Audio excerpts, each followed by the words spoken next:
CNN was covering the Values Voters Summit, having a conversation about it, and on the bottom of the screen, the banner said, GOP stars at conservative summit, anti-gay, anti-abortion group hosts Voters Values Summit.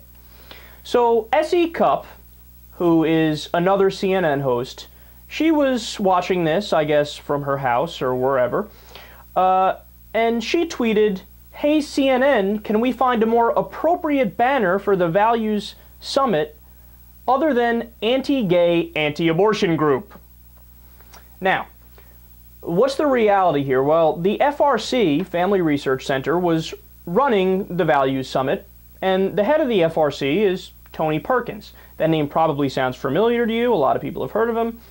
And Tony Perkins and his entire organization are on the record as being anti-gay and anti-abortion.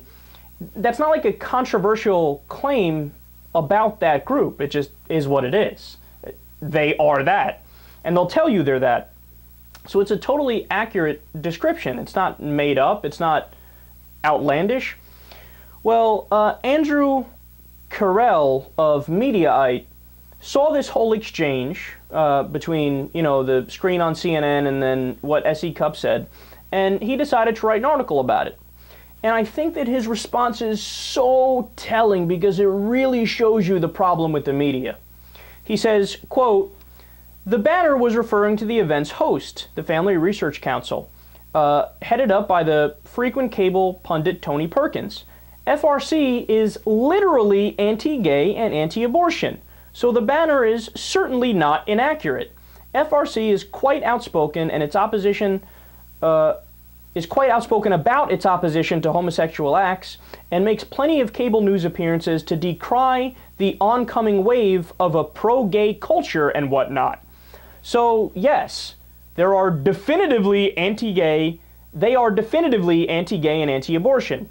Those two platforms are basically their lifeblood." Okay, so he didn't say anything wrong thus far. In fact, he's 100% right. So far, so good. Then he goes on to say, quote, "However, the banner does ring as inappropriate. Mostly because, it comes with that slightly condescending tone meant to lump the Value Voter Summit speakers like Rand Paul, Ted Cruz, and Marco Rubio in with the more extreme, vociferously anti-porn, anti-homosexuality elements of the conservative movement. That end, among the mainstream media, it's safe to say that being anti-abortion comes with a certain ickiness that you wouldn't find in a banner describing some similarly narrow-focused liberal lobbying group." So in that sense, and here's his conclusion, despite the literal accuracy of the headline, I'd say S.E. Cupp has a decent point. No, it's not a decent point. Look at what he's saying. No, the banner is literally true, but you have a good point when you say that we should take it down. But if it's literally true, then why would taking it down even be a consideration for a split second? That doesn't make any sense. Your job as the media is to be literally accurate and get your facts 100% correct. So look, what do I mean when I say this is everything that's wrong with the mainstream media? A conservative, S.E. Cupp in this case, can say whatever they want, no matter how ridiculous.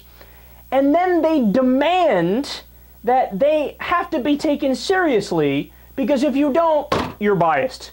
You're biased and you're unbalanced, and it's offensive that you described an anti-abortion, anti-gay group as anti-abortion and anti-gay.